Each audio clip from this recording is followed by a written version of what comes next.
por varias cosas y en general bien está casi todo producido por consulta externa, entonces como que era más fácil que sea el día viernes. Sin embargo, porque el Día Mundial del Corazón es hoy, entonces se está haciendo hoy la feria y la idea es tomar factores de riesgo cardiovascular. Tal vez ya lo han hecho en otras ocasiones, también en otras ferias. La presión arterial, peso talla para sacar el índice de masa corporal y demás. Yo, como hoy día no realmente hago ecocardiografías, voy a estar viendo, pero los doctores también les van a ir monitorizando para que nos ayuden, ¿ya? Porque normalmente siempre estoy ahí, pero con ecocardio es difícil y no se pueden suspender esas programaciones. Entonces vamos a estar viendo que ya recién el sábado el doctor González me dijo que los organizó diferente a sus alumnos, que les hizo hacer baños y no sé qué, pero igual nosotros tenemos aquí con eso pueden estar, ¿no? Algunos tomando la presión, algunos tomando peso y talla, y cuando ya encuentren pacientes que sean hipertensos o que tengan alguna dolencia, la idea es que los médicos que están ahí, bueno, que estamos, tendremos que evaluar al paciente en consulta. Entonces igual se van a hacer electros, se pueden sacar laboratorios y demás. Entonces si encuentran alguno, comenten, ¿ya? ¿Qué más? Hoy vamos a empezar entonces con la electrocardiografía. Vamos a avanzar un poquito así temprano porque después hay que ir a organizar. ¿Y cómo definen un electrocardiograma o la electrocardiografía? ¿Qué sería? Un registro gráfico de la actividad eléctrica del corazón. Muy bien. ¿Algo más de ahí? Que se hace mediante electrodos, ¿no? Que se componen en la piel. Ya. Y bueno, pueden ser de diferentes vistas, no sé, Del corazón, ¿no? Muy bien. ¿Algo más que quieres comentar, Mariana?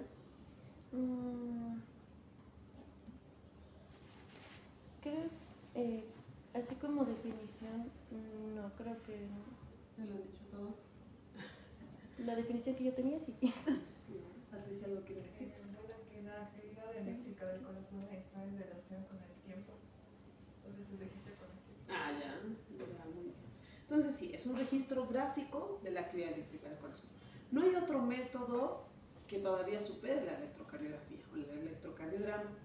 La auscultación y todo que es parte del examen físico nos va a permitir simplemente ver si es que algún soplo nos sugiere alguna valvulopatía u otro problema como una congénita, pero la actividad eléctrica no es algo que podamos evaluar por otro método, ¿no? La irregularidad en la auscultación sí nos va a sugerir un tipo de arritmia, pero no necesariamente nos puede calcular.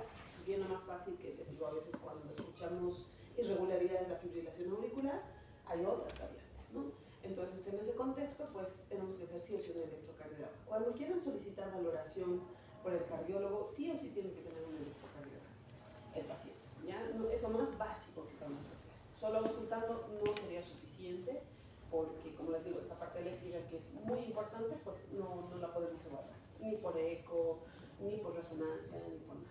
Entonces, a veces hay pacientes que solo tienen alteraciones eléctricas, es decir, un electrocardiograma ligeramente patológico y estructuralmente no tienen nada. Aún así, en esos pacientes hay que indagar qué está pasando. Por ejemplo, que puede haber el tema del bloqueo del ramo derecho, que vamos a hablar esta semana, que si bien consideraríamos que hay algo derecho, ¿no? Dilatación, hipertrofia, disfunción, algo del ventrículo derecho para que se haya bloqueado su rama eléctrica, pues hemos encontrado casos en los que no hay nada. Y el bloqueo incompleto del ramo derecho peor, ¿no? Incluso es una variante de la normalidad en jóvenes. Y es por eso que a veces piensan que los cardiólogos, cuando vemos un electro sin saber que tiene el paciente, podemos deducir varias cosas. Si es varón, mujer, joven, mayor y obviamente la patología que tiene. ¿Por qué? Porque hay algunas variantes o variables que se pueden evidenciar. Por ejemplo, en la mujer, a grandes rasgos, en B1, en el plano ya horizontal, en B1 puede haber la onda T negativa sin ser patológica, ¿no? En el joven varón puede haber un tipo supradesnivel del ST en B1, B2, B3, digamos. Entonces, eso no es patológico hasta que consideremos realmente otro contexto. Al ser el electro un examen complementario, como su nombre lo dice, en realidad complementa lo que estemos sospechando. Exceptuando esta semana que van a haber electros que yo les voy a proporcionar sin saber qué tiene el paciente, o sea, solo dice nombre y edad, sin saber qué patología tiene, y eso lo vamos a hacer solo de práctica. Ustedes nunca deberían interpretar un electro sin tener contexto. Igual, digamos, si alguna vez requieren de mi ayuda y me mandan un electro, pues por lo menos tendría que tener contexto de qué está pasando con el paciente, por estas mismas variables y por el tema de que tiene que ir todo de la mano. Hay veces que si tomamos mal el electro, también se va a ver patológico hasta cierto punto. Entonces, por eso que tiene que ir todo de la mano, ¿ya? ¿Qué más? Muchas veces cuando encontramos hallazgos en el electro, ya estamos sospechando clínica, el siguiente paso es la ecocardiografía, ¿no? Que es un método no invasivo, un método no invasivo que va a hacer un soporte mayor de lo que estamos pensando. Que les digo, ¿no? O sea, el tema es de que si es que tiene que haber algo electrocardiográfico y a la vez clínico que hayamos escuchado, estamos pensando en insuficiencia cardíaca, por ejemplo, o algo, también tiene que apoyarse de que encontremos algo. Pero algunas veces es un poco más complejo que eso, ¿no? ¿Qué más?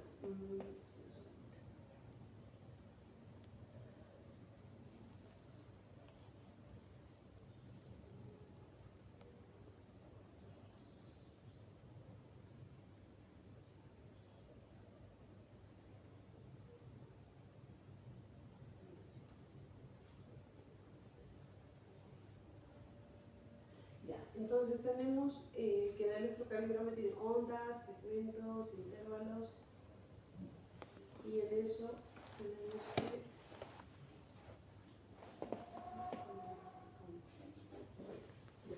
como generalidades, que vemos que el electro es un registro gráfico de la actividad eléctrica del corazón, tenemos las ondas inicialmente, ¿no? ¿La onda P a qué corresponde? A la constricción de las aurículas, principalmente relacionadas con lo que sería el nodo sinusal. Pero hablando eléctricamente, despolarización auricular. ¿El complejo cuál es? Despolarización ventricular. ¿En la onda P?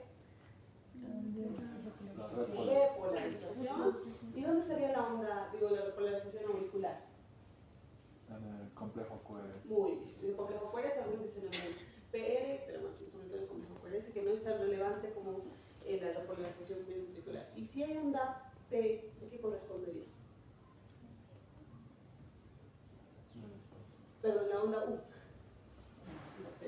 Repolarización de las fibras de Purkinje o los músculos papilares. Músculos papilares. Entonces, si bien no lo encontramos de manera fisiológica en todo el tiempo, en realidad lo buscaríamos en adultos de manera patológica, la onda U, en repolarización tardía de los músculos papilares, cuando estos están hipertrofiados, por ejemplo, ¿no? Tenemos dos planos, el plano frontal y el horizontal. El plano frontal, por un lado, tiene sus dos tipos de derivaciones, las unipolares y las bipolares. Las unipolares solo van desde el centro hacia una dirección y toman en relación a las siglas en inglés, ¿no? ABL hacia brazo derecho, ABL izquierdo y ABF pierna izquierda. Si bien la pierna izquierda desde el centro sería un poquito oblicua, en general se representa como una línea totalmente vertical, ¿no? ABL, ABL, la B. Luego tenemos las bipolares que tienen un polo negativo y un positivo. Y eso a veces llega a ser pregunta de examen, no en el nuestro, pero sí en algún otro, porque la idea es que tengamos que armar o triángulo de Beethoven o ya de una vez el círculo de Cabrera. Entonces, de uno, ¿cuál es el polo negativo? De uno. Brazo derecho. Y polo positivo, brazo izquierdo. ¿No? Vale. Totalmente horizontal. De dos, ¿de dónde a dónde? Brazo derecho, Pierna izquierda. De tres, de pierna izquierda a brazo izquierdo. muy bien. De brazo izquierdo a pierna izquierda. ¿Ya?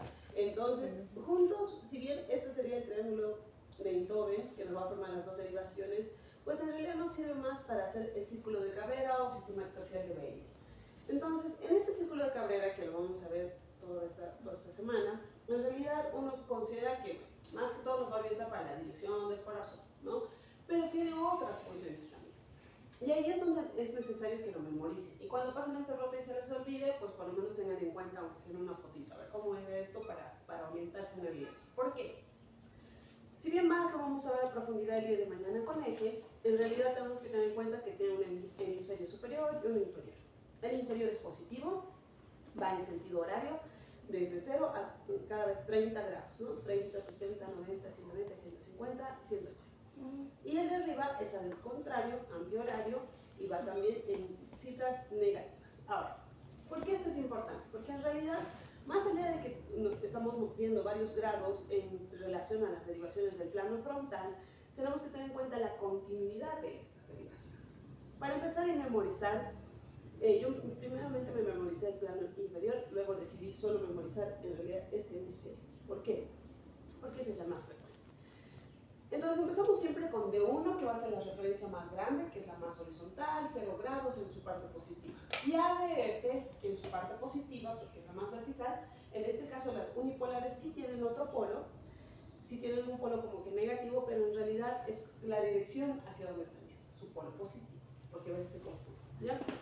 ABF sería la más vertical. Ahora, vamos desde una bipolar, bipolar, unipolar ABR, bipolar de 2, unipolar ABF, bipolar, o sea, se van intercalando para que vayan recordando.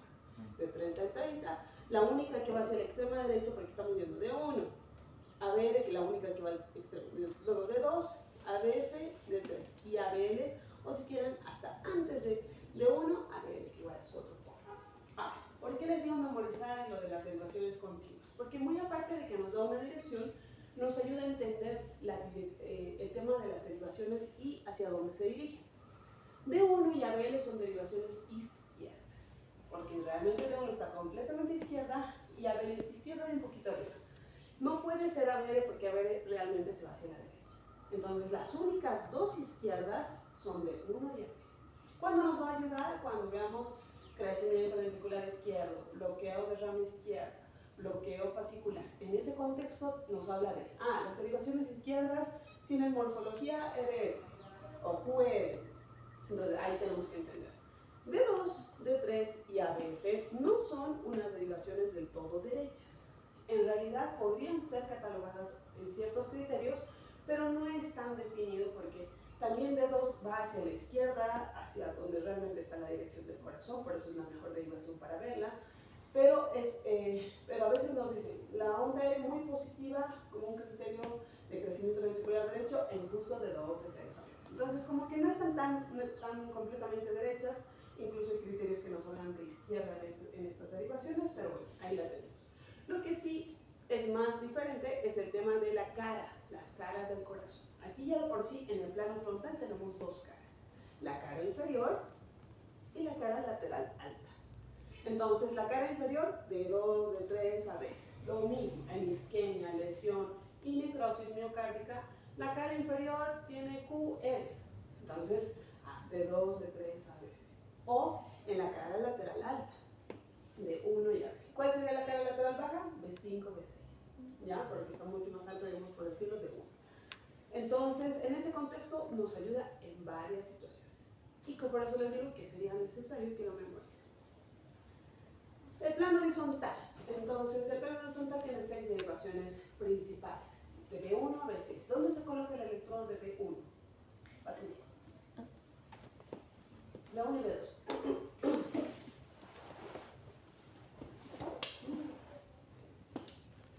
¿Y dónde la vas a poner? Cuando hagan el internado, les van a dar la caja. Ya, hagan el esto, ya no.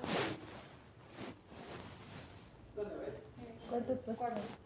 Cuarto. Muchos se confunden con el segundo, porque en nuestra mente está el segundo, son los focos de auscultación, tanto segundo espacio para el canal derecho y el izquierdo, aórtico y pulmonar. Entonces a veces ya se olvidaron estos años que les van a quedar, bueno, el año y medio que les queda un poco menos para el internado, les toca y ponen aquí arriba los electrodos. Entonces, cuarto espacio para esternal, derecho, izquierdo. Derecho es B1, izquierdo B2. B3 y B4, ¿dónde van ya? Están en el... Primero se pone el B4 Bien. y es en el quinto espacio intercostal, en la línea medio clavicular. Muy bien. ¿Dónde está el ápex, el foco mitral o el área de auscultación mitral? Ahí. ¿Y B3? Entre el B2 y B4. Muy bien. Entonces ahí al medio pondría, ¿no? B5, B6. En la línea axilar anterior y línea axilar medio. Siguiendo él. El quinto espacio. Muy bien. Entonces ya con eso ya hacemos el electrocardiograma. Dentro de la colocación de los electrodos, que en realidad son pinzas para las extremidades, para el plano frontal, tenemos que, era bien fácil saber rojo, amarillo, verde y el negro de neón, ¿no? Y tenían sus siglas, R, L, F, L, ¿no? Pero actualmente ya en realidad los electrodos tienen otras siglas y pueden encontrar o los antiguos o los actuales, cualquiera. Entonces, por ejemplo, el mío dice RA. ¿Por qué dice RA en el brazo derecho? Right arm. Exacto, right arm. Entonces, este dice LA, left arm, ¿no? La pierna derecha dice RL, De leg, de right leg, y esta dice LL, left leg, ¿no? Entonces, la verdad se tiene que guiar en eso. Así la pinza sea verde, y en el mío, por ejemplo, es blanco, negro, verde, rojo. Pero bueno, así sea del color que sea la pinza, lo único que importa es el electrodo. Así le pongan porque se rompió una pinza y alguien ha puesto y esta es verde la pinza, pero el electrodo es amarillo, digamos, el convencional antiguo, eso es lo que vale. La pinza no importa, solo es como que un conductor. Entonces, a veces tenemos que hacer algunas variaciones. Por ejemplo, ¿qué pasa si es que el paciente está con un yeso hasta acá? Desde los deditos hasta acá. ¿Qué hace? Porque no leen, la mayoría de equipos, creo que todos, no leen el electro si no tiene conectado por lo menos las extremidades. Cuando falta una precordial, va a salir esa precordial, digamos B6, va a salir una línea recta, pero todo lo demás va a salir vertical. En cambio, si falta una de las extremidades, todo va a salir en línea recta. Así esté bien conectado el resto. Si falta una extremidad colocar, entonces no sale el electro. Entonces, ¿qué hace? La pinza no se puede abrir tanto como para un hombro así sea muy delgado. Y lo mismo pasaría si la pierna, ¿no? El músculo estaría muy grande como para abrir la pinza. ¿No se lo puede amarrar con alguna cintita alrededor? Ya he visto que han hecho más que con eso con una tela encima, ¿no? El cablecito y aquí arriba la tela. Pero a veces no conduce tan bien. ¿Qué más podrían hacer?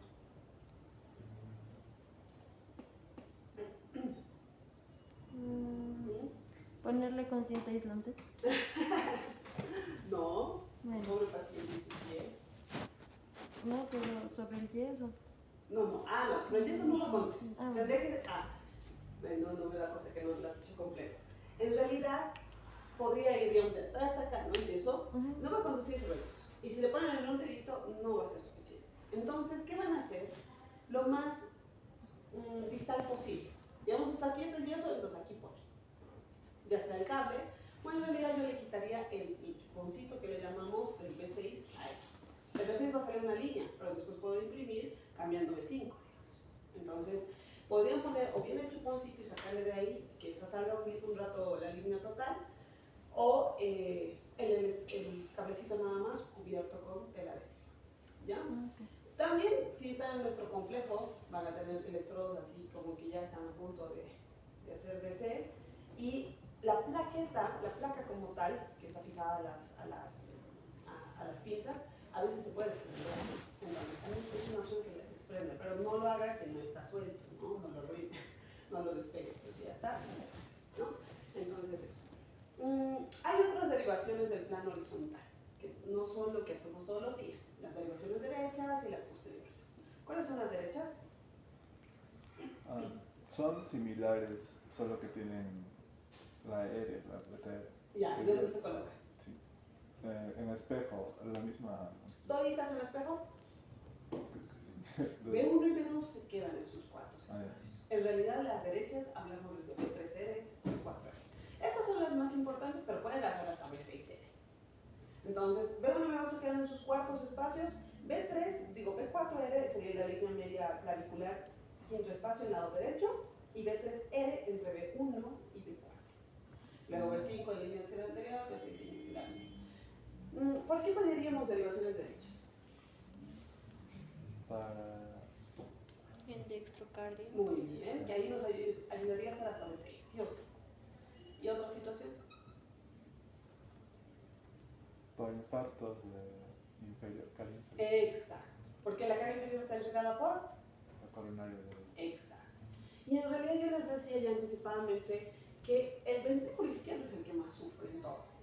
Si bien tenemos el cor pulmonar, la hipertensión pulmonar, que es bien derecho, aunque la hipertensión puede ser por el lado izquierdo, pero el ventrículo izquierdo, cuando se infarta el corazón, en realidad se infarta el ventrículo izquierdo. Y cuando usted ven que por el lado derecho no se infarta, si también se llega por la pulmonar derecha, sí, pero como una complicación. En realidad le decimos que es una extensión, porque la coronaria derecha le llega a la cara inferior, que es el ventrículo izquierdo, a veces puede infartar sus otras ramas que irrigan el ventrículo derecho, o a veces no. Entonces es una complicación a veces, ¿ya? Y en ese contexto tenemos que cuando ya hay infarto en la cara inferior, sí o sí tenemos que hacer derivaciones derechas para ver si hay extensión electrocardiográfica. También se puede hacer ver si hay extensión ecocardiográfica y con síntomas de insuficiencia cardíaca derecha, ¿no? Pero la idea inicial sería esa, que cuando tengan un infarto, derivaciones derechas. Y las posteriores, ¿cuáles son? ¿Qué derivaciones? De B7 a B9. B7, B8, entonces se pone B7 siguiendo la línea, el quinto espacio, pero en línea axilar posterior, B8 en ángulo escapular y B9 para vertebral derecho, izquierdo, perdón. El paciente debería estar en decúbito lateral derecho para hacer ese tipo de electros, ¿no? Si bien actualmente ya se habla de que no existe la cara posterior del corazón, porque en realidad no es una figura tan, es una figura compleja, pero no tanto como que haya una cara posterior, incluso en realidad la cara inferior sería lo más relevante. Aún así a veces hablamos, y aún así les van a decir que hagan derivaciones posteriores también, ¿ya? En infartos. ¿Qué más? Esto de la nomenclatura, tal vez ya lo saben, lo dominan, pero vamos a repasar un poquito. La nomenclatura de las ondas del electro. En realidad, como en todo en medicina, nuestros términos y nuestra forma de hablar de las patologías ya es diferente, ¿no? Entonces, en realidad, podemos tener que la onda P es positiva, cuando la ondita simplemente es hacia arriba, negativa hacia abajo, y puede ser la onda P bifásica, con una parte positiva y una negativa. ¿En dónde sería así? En B1. Entonces, en B1 es normal encontrar una onda bifásica, pero es una onda, no son dos. Buen día. Y ahí es donde vamos a empezar a ver que en los libros a veces dice onda P en B1 plus plus minus. Significa que su porción positiva es muy positiva, más grande. Por ejemplo, en crecimiento auricular derecho, porque lo primero que se despolariza es la aurícula derecha y que el nodo sinusal está ahí. O puede decir plus minus minus. La segunda porción es muy negativa.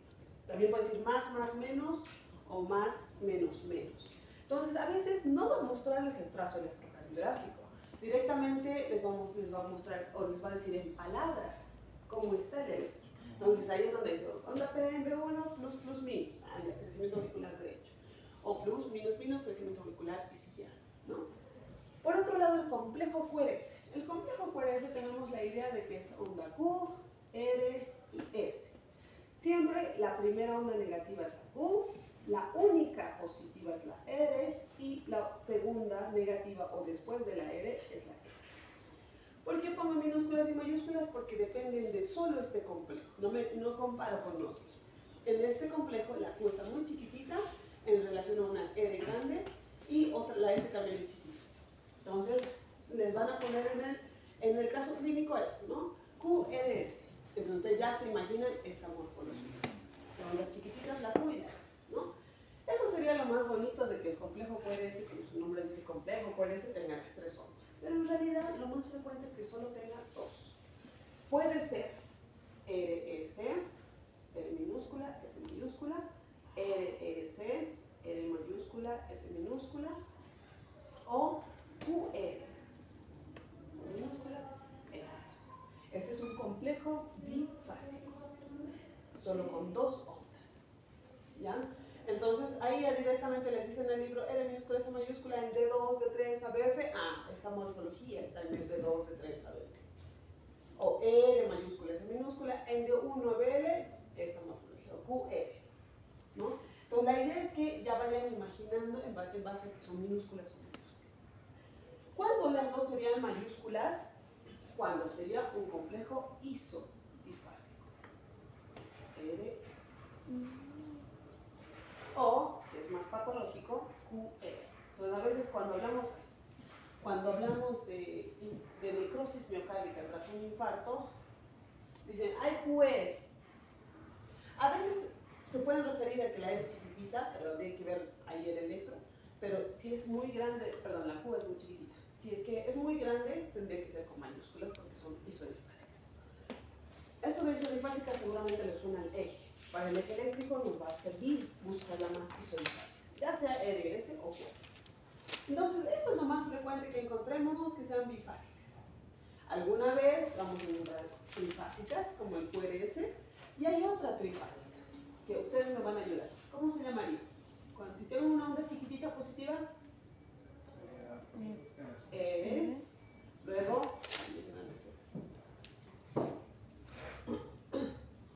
¿cómo se llamaría este complejo?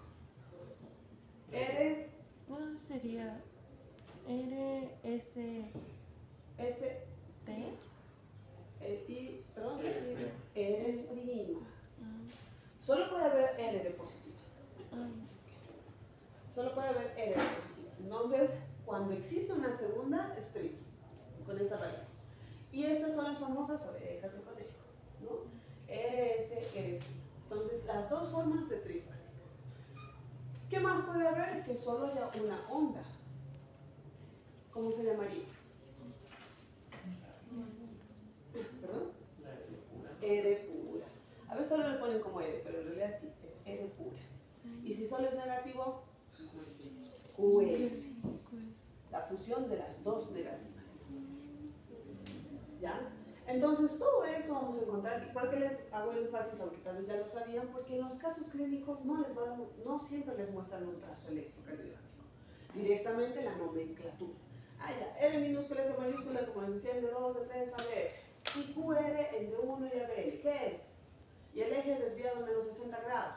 Bloqueo fascicular anterior. Entonces, es leve. O hay morfología RSR' con QRS ancho en B1. Ah, bloqueo de rama derecha. Entonces, cosas así. Entonces, por eso sí tienen que saber. ¿Ya? La onda T también puede ser positiva, negativa, y se dice que rara vez puede ser bifásica, positiva y negativa, pero muy raro. Cuando interpretamos la lectura del electro, o ya empezamos a hacer, lo primero obviamente la identificación. Parece absurdo, parece muy innecesario, pero tenemos que identificar al paciente. Cuando tengan que hacer ustedes el electro, pongan nombre, fecha y hora. Peor si están ante un contexto del paciente con dolor torácico. Porque la hora es lo más vital para decir, a ver, a las 6 de la mañana le han hecho este electro, qué bien que le han hecho, chicos, entonces, a ver, interpretaremos, no, estaba normal. Luego le han hecho otro, y no tienen horas, pero ¿qué le han hecho? Ustedes dicen, no, a las 9 estoy segura que no sé qué, y tienen de las 12, o sea, es bien complicado, y a veces eso es demasiado importante para nosotros. Tiene que tener nombre, fecha y hora, ¿ya? Porque a veces hay cambios en horas en contextos isquémicos. Lo primero que vamos a evaluar, además de la identificación, fecha y hora, es esto. ¿Qué es esta ondita que siempre está en el electro? Creo que para calibrar. ¿Calibrar pero qué? El voltaje. Es la onda de voltaje que no debemos cortar, porque aquí va a empezar, digamos, de 1, y aquí empiezan las ondas. Esto no lo tienen que cortar ahí, sino aquí. Porque más allá de que a veces al pie del electro diga, ah, está tal voltaje, tal velocidad, esto es obligatorio que esté ahí. ¿Ya? No en todos dice voltaje, porque ya se entiende que la onda de voltaje nos va a dar cuánto está de voltaje. ¿Y cuánto es el voltaje normal?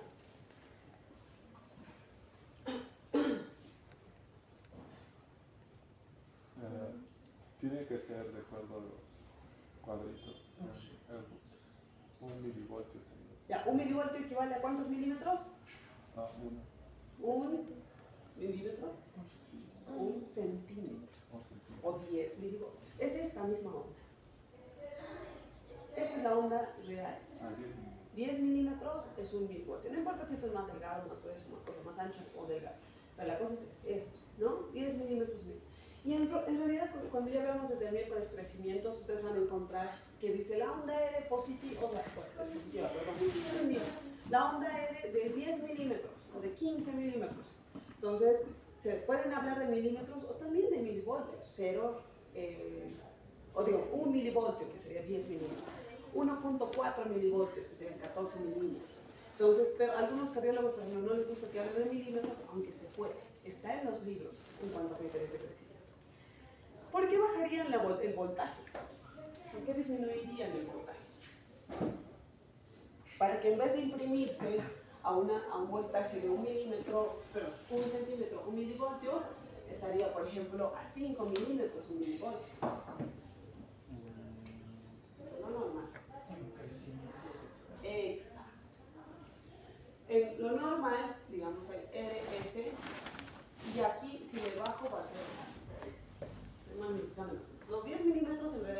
es 5.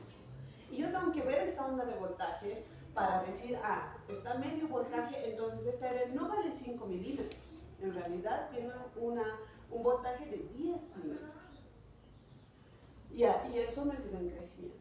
¿Por qué? Porque a veces imprimimos así los electros, en 6 canales. Nos están imprimiendo al mismo tiempo todo, y aquí miren, en automático nuestro equipo lo ha cambiado a medio milivoltio. ¿Para qué? ¿O por qué? Para que si a veces hay ondas R's muy altas y aquí S's muy profundas, entonces no choquen, ¿no? Y se vea medio, que no se pueda definir bien dónde empiezan y dónde termina, que puede pasar, ¿no? Entonces, para eso. Se puede bajar a medio voltaje a 5 o también a 2.5. Y ahí multiplicaremos por 4 esa ondita E, ¿no? Entonces, ¿qué más?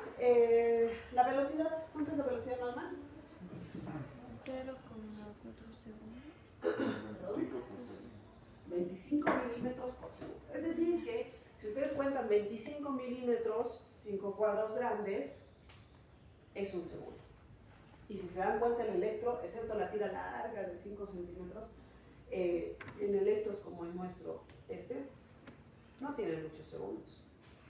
Porque aquí es 1, 2, 3, 4, 5 segundos. Por eso es que no siempre se va a ver cosas como que extracismos, que ahora vamos a hablar. ¿Ya? Entonces eso es ya. Entonces la velocidad también la podemos cambiar. ¿Por qué cambiaría la velocidad?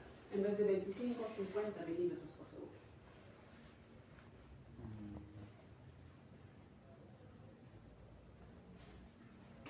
Para taquicardias o arritmias, podría ayudarnos. No, así, y ya se va a volver, se va a ver así, ¿no? O sea, con más tiempo. En realidad dicen que para taquicardias podría ser, pero la verdad es que en la taquicardia, si por ejemplo a veces no aparece la onda P, es una taquicardia, digamos, por la entrada nodal o una vía, va a seguir sin aparecer la onda P. ¿Cuándo es que realmente, porque solo lo están ensanchando, digamos, cuándo es que realmente va a aparecer o vamos a ver qué tipo de arritmia es?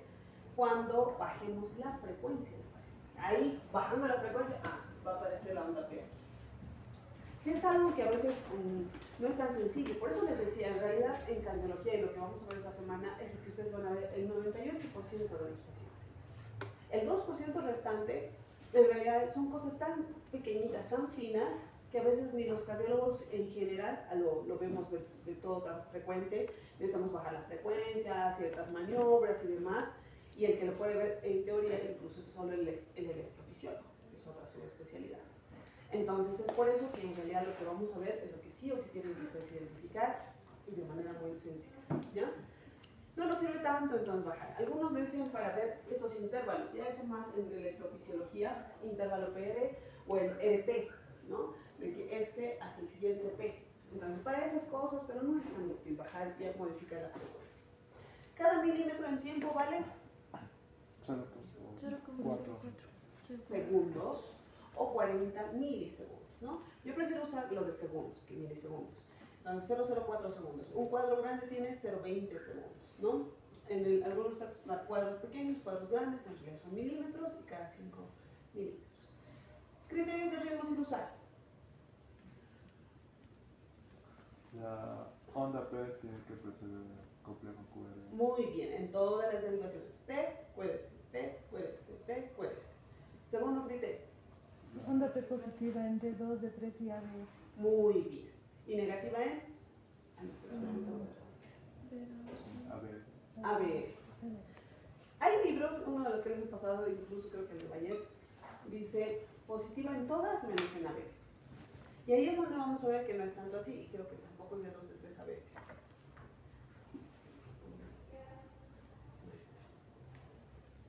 ¿Por qué?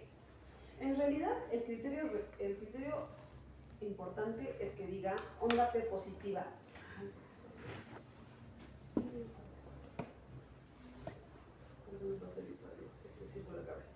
Positiva en D1 porque es a la izquierda, positiva en D2 porque es izquierda abajo adelante y positiva en ABF porque es hacia abajo.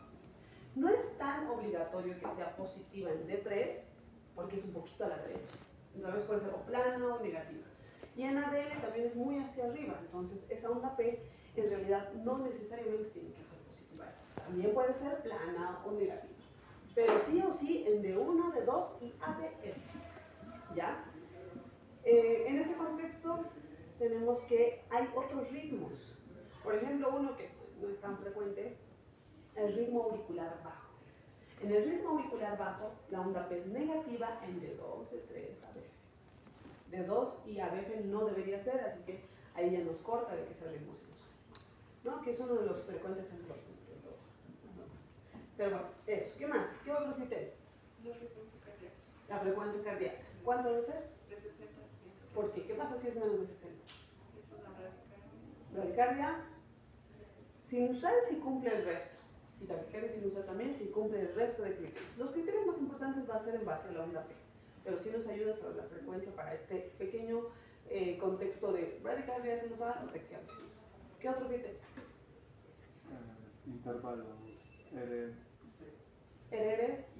¿Qué pasa con el Tiene RR? que ser regular. Regular. Ya, ahorita vamos a ver eso. Y El intervalo PR PR. Entonces, para decir que el intervalo PR de cuánto a cuánto tiene que ser, de 0.2 a 0.20. ¿cuántos milímetros entonces? 3 cuadraditos A 5. Entonces, para hacer intervalos y segmentos tenemos que aprender qué es un intervalo y qué es un segmento. ¿Qué es un segmento?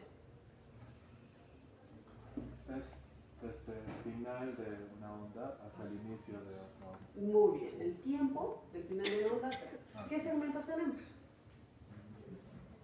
Segmentos de PQ.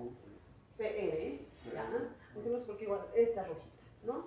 Este pequeñito rojo termina en la P y antes de iniciar el complejo, PR.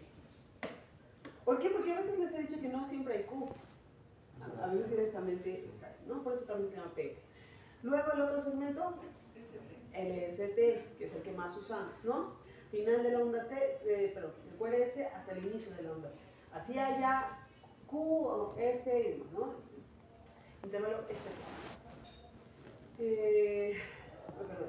Así haya R o S. Entonces ese segmento, que hablamos de supraesnivel y infraesnivel. Igual del segmento P, supraesnivel y infraesnivel podemos decir, ¿no? Solo se mueve de esa forma.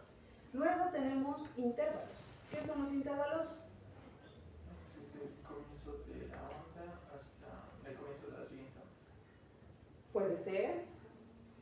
En realidad son tiempos que incluyen ondas y segmentos. ¿Por qué? Porque tenemos varias. El intervalo P, desde el inicio de la onda P hasta el inicio del complejo QRS. Incluye la onda, incluye su segmento. Tiene una onda y un segmento. ¿Qué otro intervalo tenemos? El intervalo, Aparte de PR. sí. Tenemos dos más. QT, desde el inicio del complejo hasta el final de la onda T. Pues aquí tienen muchas más ondas, un segmento y otra onda de nuevo. Entonces, todo esto es el intervalo QT, que mañana igual vamos a ver. Y el último intervalo, el que mencionó Yair, RR, que tiene muchas más ondas, dos segmentos, entonces por eso está incluido. Es entre segmentos y ondas, ¿ya? Desde una onda aérea hasta la otra. Entonces, cuando queramos de referirnos a varias cosas, vamos a hablar con esos términos, ¿no? Desde intervalos y más. Entonces me decían, onda P que precede el QRS, intervalo P de 0,12 a 0,20, 3 milímetros a 5. Luego decían, onda P positiva en D1, D2 y ABF, negativa en ABF. Nos vamos a P que precede en todas las derivaciones o en todos los complejos, o precede a todos los complejos QRS, ¿no? P, QRS, P, QRS, P, QRS. P positiva en D1, D2 y ABF, negativa en ABF. Luego el intervalo, aquí 3 cuadritos cabalito, se nota mejor, hasta 5. La regularidad, ustedes de lejos lo ven, está regular, ¿verdad? Pero este criterio no es tan cerrado, ¿por qué? Porque en realidad nos habla de que si lo vienen a ver de cerca hay diferencia de 1 o 2 milímetros entre él y él, no siempre. Entonces por eso es que a veces me dicen, cuando yo les doy el electro, yo le he sacado 63, el de su lado lo ha sacado 66. ¿Por qué? Porque a veces justo tomo uno este, el otro tomo este. ¿Ya? Entonces por eso es que no es tan exacto a veces. Pero la idea es que se vea regular en lo macroscópico.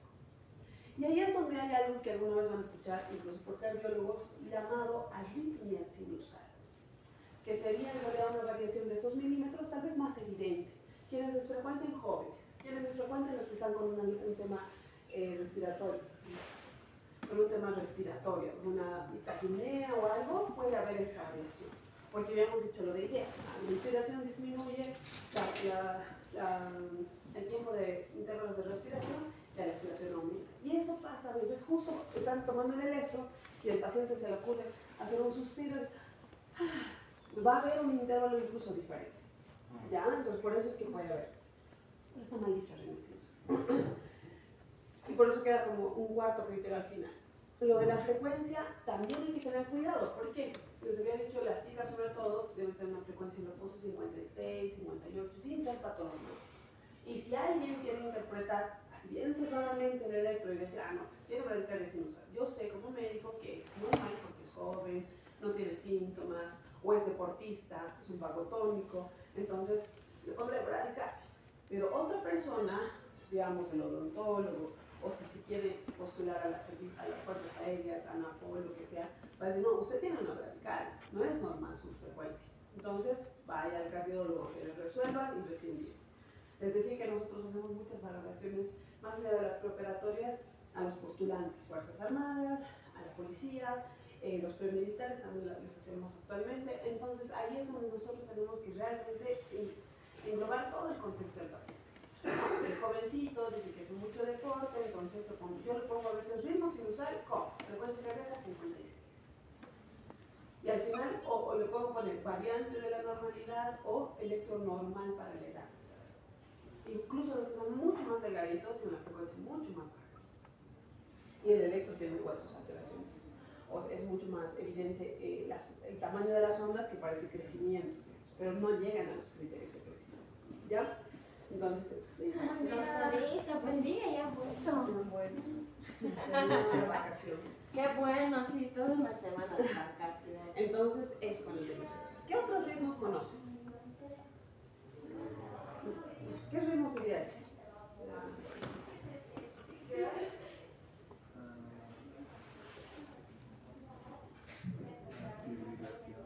¿Por qué? La onda P no. Ausencia de onda P y ¿qué más tiene que tener para que digamos fibrilación? Intervalos severo irregular. Entonces, en realidad espero que para todos los focos se vean, ¿no? Este es muy diferente a este es diferente a este, otra vez vuelve a ser diferente. O sea, realmente no hay una regularidad de la nada un intervalo diferente, sino que todos son diferentes, ¿no? Y cuando le hacemos de muy cerca un zoom, buscamos la onda P, y alguien me va a decir, pero doctor, ahí está la onda P, en esto parece.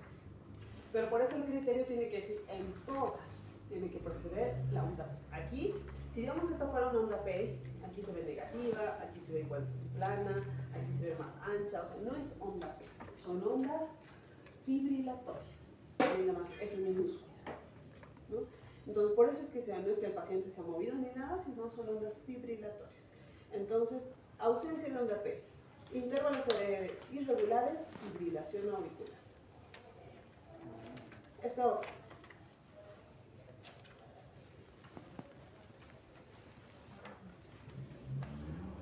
B1, B2, B3, ABLBF, B1, B2, B3. Y un trazo largo que siempre que tenemos arritmia tenemos que tenerlo impreso. ¿Por qué es Frutter?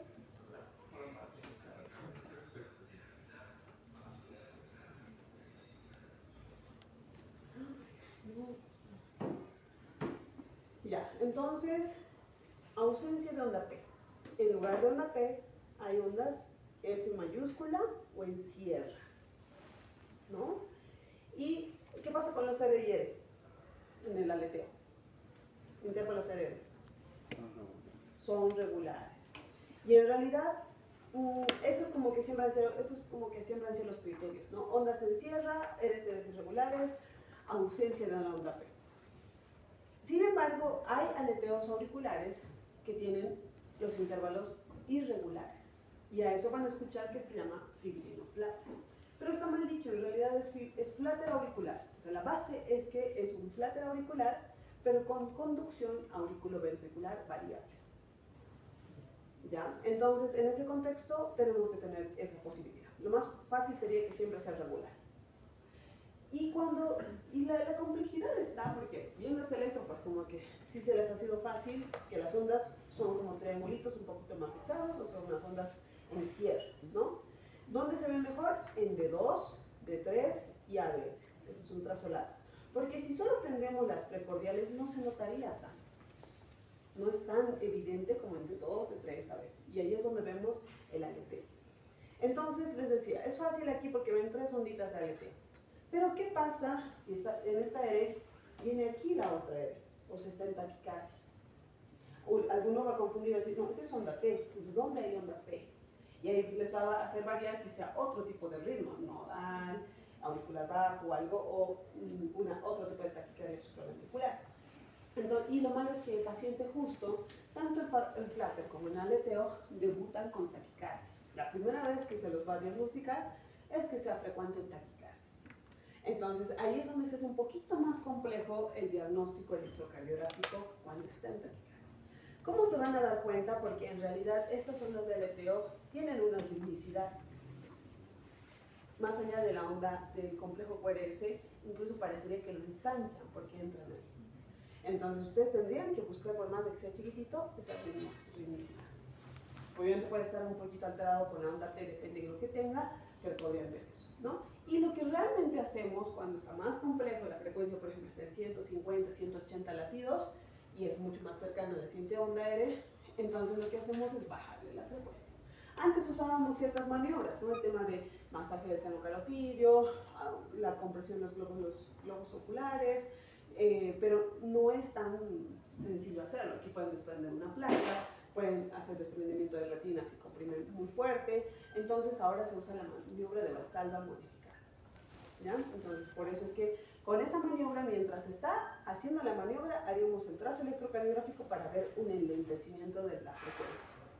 Y así sale el ritmo un poquito más fácil de qué tipo de ritmo es. ¿Ya? ¿Qué es esto? Acá. Miren, P, QRS, P, QRS, P, QRS, P, QRS. Y es interrogante.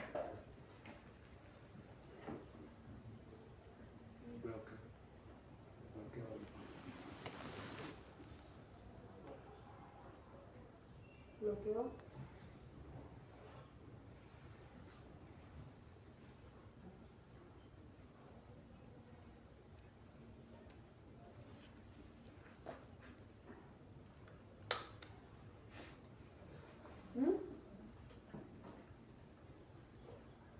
Extrasístole. Yo les decía que cuando hablábamos de frecuencia, no habíamos hablado del pulso, no te algún día. Entonces podríamos tener una pequeña irregularidad. Todo late, y otra vez. Ese sería un extrasístole. Todo estaba latiendo, o late. Y en el electro lo que vamos a ver es esto. En realidad se llama que es un latido adelantado. Aquí debería latir el siguiente y se ha adelantado el siguiente. Entonces, latido adelantado. Tenemos dos tipos de extrasístoles. La supraventricular. Doctor, ¿cómo está? Buen día.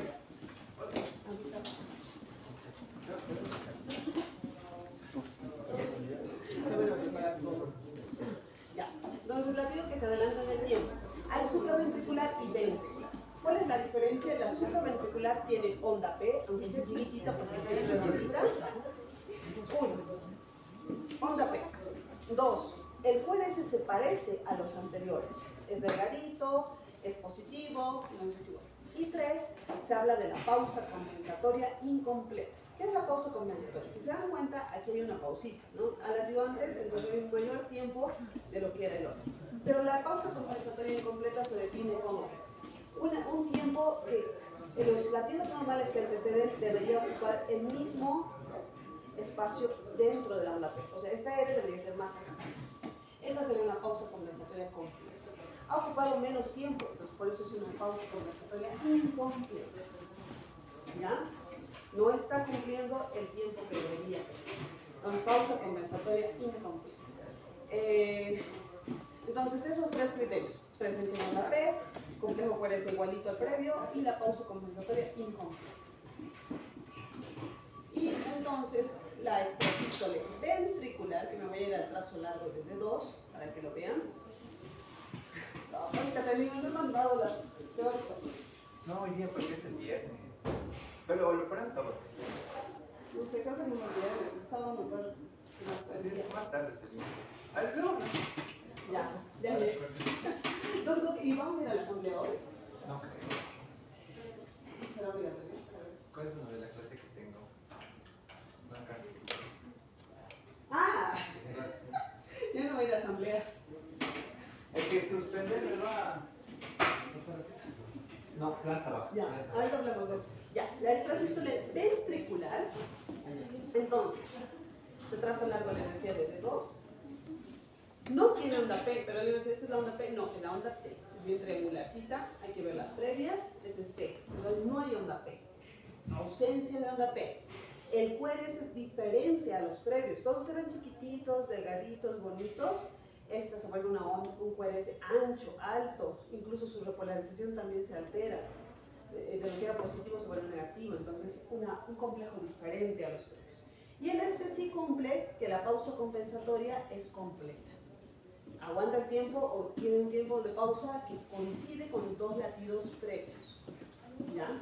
Entonces, hay extrasístoles supraventriculares, vienen de las aurículas, pues tienen onda P, los complejos son igualitos y la pausa es incompleta. Y los ventriculares, que vienen de los ventrículos, no tienen onda P, complejo puede ser diferente y la pausa compensatoria completa. Ahora, como en medicina todo es difícil, igual que el aleteo que nos decía Pirino Plater, y se ha visto recientemente que las ventriculares, las extrasístoles ventriculares, pueden tener pausa compensatoria incompleta. Sin embargo, si tuvieran un examen un poquito complejo y les dicen cuáles son las diferencias, sería válido que como diferencia, si no hay otra opción, sea lo de las pausas. Como que esa es la... No en el nuestro, no es tan complejo el nuestro, ¿no? Pero a veces para la residencia o para otros lugares, eso puede ser. Ahora, ¿por qué les puse directamente el trazo largo?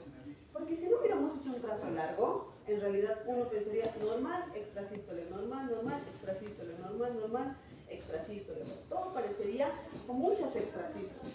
Pero la realidad es que se ha copiado esto en todas.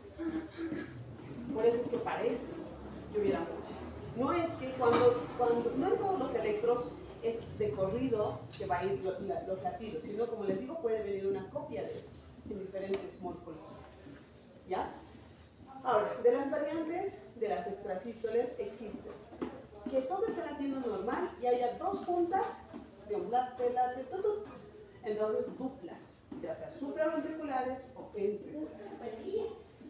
Tripletas, si vienen 3, todo está latiendo normal, extra, extra, extra, tripleta, supraventricular, ventricular, depende de la morfología. Y a partir de 4 ya sería una taquicardia. Y eso donde lo podemos ver a veces en el Holter. El paciente que dice tengo palpitaciones a veces puede tener taquicardias no sostenidas. ¿Por qué no sostenida? Porque solo ha sido 10 latidos, 15, 1 minuto, o sea, un tiempito nada más y solito el corazón ha vuelto a su causa. Pero cuando ya vienen emergencias, porque no, desde hace media hora no está latiendo normal y le hago el electro y está en un tipo de taquicardia, esa es una sostenida. Entonces, en el Holter es donde más podemos ver las taquicardias no sostenidas y lo mismo, supraventricular o ventricular. ¿Ya? Otras variaciones serían uno normal, uno extra, uno normal, uno extra, uno normal, sería bigeminismo, ya sea supraventricular o ventricular. Y trigeminismo, 2 normales, un extra, 2 normales, un extra, como este pequeño tracito, ¿no? 2 normales, un extra, 2 normales, un extra, trigeminismo. Mientras más vayan variaciones, duplas, tripletas, bigeminismo, trigeminismo, taquicardias no sostenidas, o sea, ese ventrículo está con más alteración, ya sea por hipertrofia, fibrosis, necrosis, algo tiene que haber y tendremos que buscar. La ecocardiografía no lo es todo, si bien nos va a mostrar en lo macroscópico, funciona mal el territorio de la coronaria derecha, pero a veces puede haber más cosas más minuciosas, ¿no? Las distales de la coronaria derecha. Entonces, en ecocardiografía no se va a ver. Pero estas alteraciones nos deberían llamar la atención. ¿Ya? sería este ritmo? ¿Qué ritmo sería, perdón? Fibrilación ventricular. La fibrilación es irregular. ¿Esto lo ven irregular? No. Entonces solo sería una taquicardia ventricular. Está avanzada. ¿Por qué está regular? ¿No? Complejos anchos, lo han visto muy bien, disociación de la conducción auriculoventricular. O sea, las aurículas están por sus lados. Puede que estén atrás. Aquí parecería que están atrás de los complejos. Pero cada uno tiene su ritmo con una disociación. Complejos muy anchos, muy aparte del bloqueo de rama. A veces se confunde que vamos a ver bloqueos de rama. Pero este realmente es ancho, la disociación nos ayuda, taquicardia, y el paciente debería estar, porque es ventricular la taquicardia, no supraventricular, el paciente debería estar demasiado complicado, o sea, ya entrando al shock, hipotensando, demás. Entonces, en ese contexto, aunque tenemos un paciente joven, que es muy raro porque no podemos hacer estudios genéticos, está haciendo episodios de taquicardia ventricular sin tanta sintomatología. Pero lo general, el 99.9% del tiempo es que tenga una mala sintomatología. De hecho, esto tendrían que verlo en pacientes internados. ¿Por qué? Porque pueden ser fácilmente paro cardíaco si es que no lo diagnosticamos. La fibrilación sería lo mismo, pero con irregularidad. Y uno que tiene este tipo de morfología se llama torsada de puntas. Torsada de puntas, ¿no?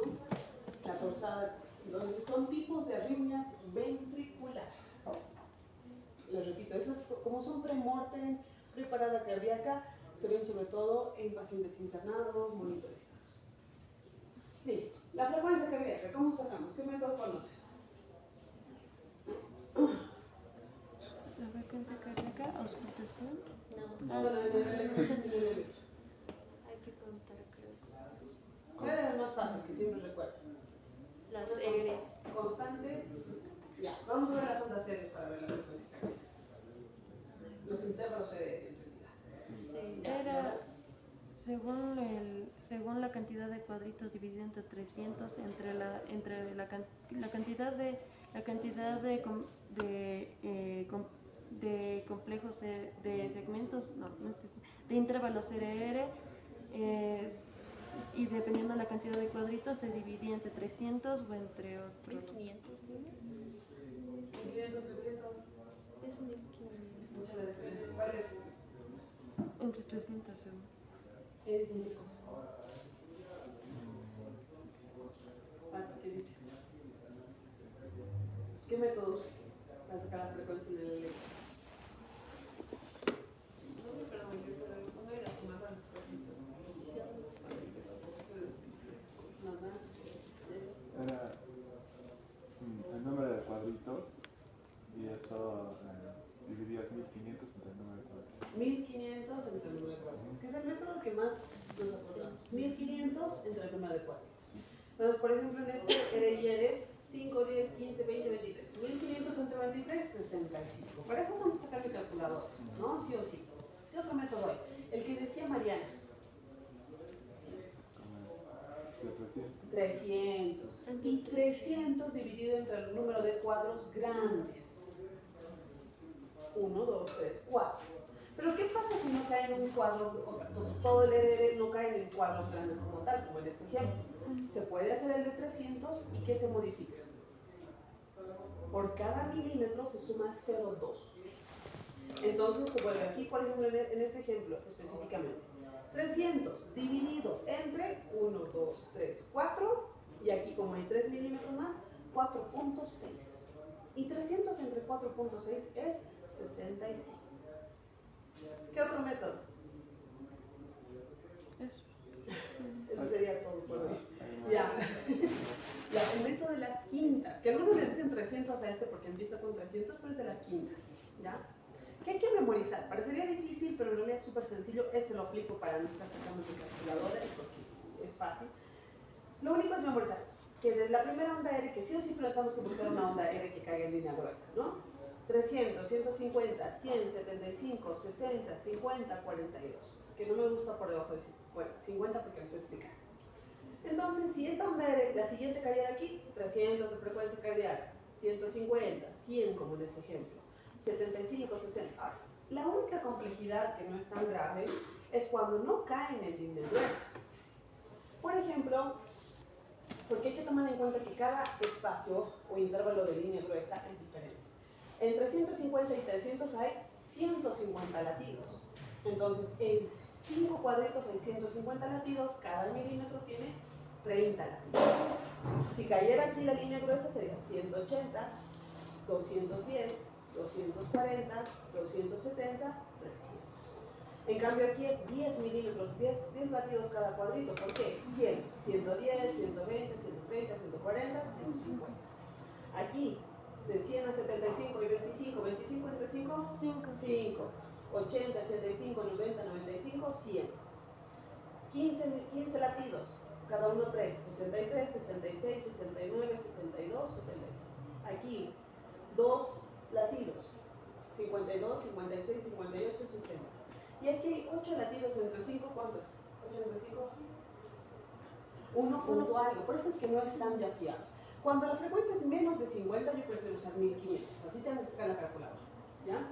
Y vamos a hacer ese ejemplo con el que ya hemos visto que es 65 con método de 300 y de 1500. Entonces, aquí, 300, 150, 100, 75, 60.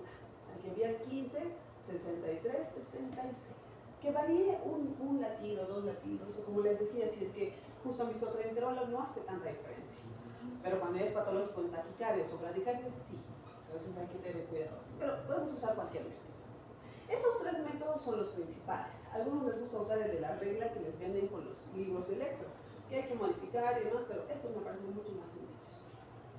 Y siempre tenemos que estar portando la regla, ¿no? Entonces eso. ¿Qué pasa si la frecuencia, el ritmo es irregular como el FA, este tracito de FA que les había dicho hace rato? ¿Qué hace? Ya, una idea era el promedio, le tomo la frecuencia a este y a este lo divido entre 3. Pero algo más útil en realidad, más normado, porque puede ser útil, pero más normado. Es contar las R's de 6 segundos. De 6 segundos. ¿Y cuánto habíamos dicho que era un segundo? La velocidad en la que se imprime. 5 cuadritos. 25. Entonces 5 cuadros grandes. Por eso le he puesto con colores. Este es un segundo, 2, 3, 4, 5, 6. Y en esos 6 segundos, para 6 segundos multiplicado por 10 es 60 segundos, porque son un minuto, ¿no? Latidos por minuto. Entonces a este 6 lo voy a multiplicar por 10, igual a los complejos cuales tiene. 1, 2, 3, 4, 5, 6, 7, 8, 9, 10. ¿Cuánto de frecuencia cardíaca tiene? Me perdí, ¿qué? En 6 segundos hay 10 complejos cuales. Entonces, ¿cuánto de frecuencia cardíaca? 10 por Sí. 10. Porque 6 segundos lo tenemos que multiplicar por 10. Igual sus complejos, el número de complejos por 10. Entonces 100 de frecuencia cardíaca. Ahora, ¿qué pasa si es que justo tienen electros y ustedes no pueden repetir? Tienen electros como este.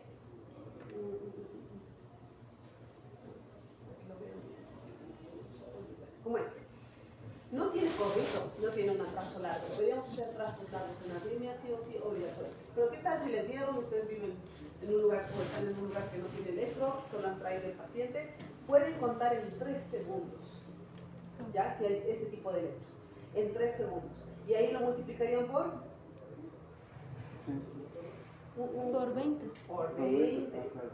Por 20 para que sean 60 segundos. Entonces, digamos acá, 1, 2, 3, 4, 5, 6 por 20. Esta primera parte del electro tiene frecuencia de ¿Cuántos eran? 6. 6 por 20. 120. Uy. ¿No? Pero esta segunda parte del electro, en estos 3 segundos, 1, 2, 3, 4 por 20. Por 3 por 60. 4 por 20. 4 por 20. 80. Entonces, en realidad, no es tan fiable en menos tiempo.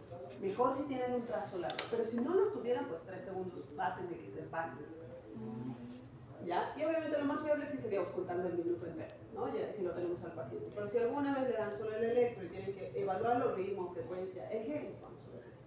¿Ya? 6 segundos. Y alguien me preguntaba, ¿y no sirve este método 6 segundos para ritmo regular? No. Mejor saquen con los otros métodos. 1500, 300 y más. ¿Ya? ¿Y realmente el método de los 6 segundos es fiable o es lo más aproximado Es que lo más puede? aproximado. Porque después de esto, justo está en taquicardia. Como han visto, es lo mismo que acá. En 3 segundos la frecuencia era muy alta y en los otros 3 segundos es muy baja. Bueno, normal en realidad. Entonces, esa variación hace que no sea tan exacta. Pero el día a día es que depende. Si está controlándose con el antiarrítmico, o bien va a estar normal, ya sea de 60 a 100 latidos, o taquicárdico. Entonces, como que no va a ser tan necesario, tiene 80 o tiene 70, ¿cuánto? No, están equivocándose. La cosa es que esté controlada la frecuencia, que le llamamos respuesta ventricular media, cuando hablamos en fibrilación. Ya no le decimos frecuencia cardíaca, van a encontrar que dice respuesta ventricular media, de, digamos, 60. Aquí nosotros ponemos 68 y demás, ¿no? Esto puede, obviamente, si es por electro, tiene que ser un número fijo, ¿no? 60, 70, porque estamos multiplicando por 10 o por 20. Pero cuando auscultamos, sí podemos sacar, ¿no? 68 latidos en un minuto.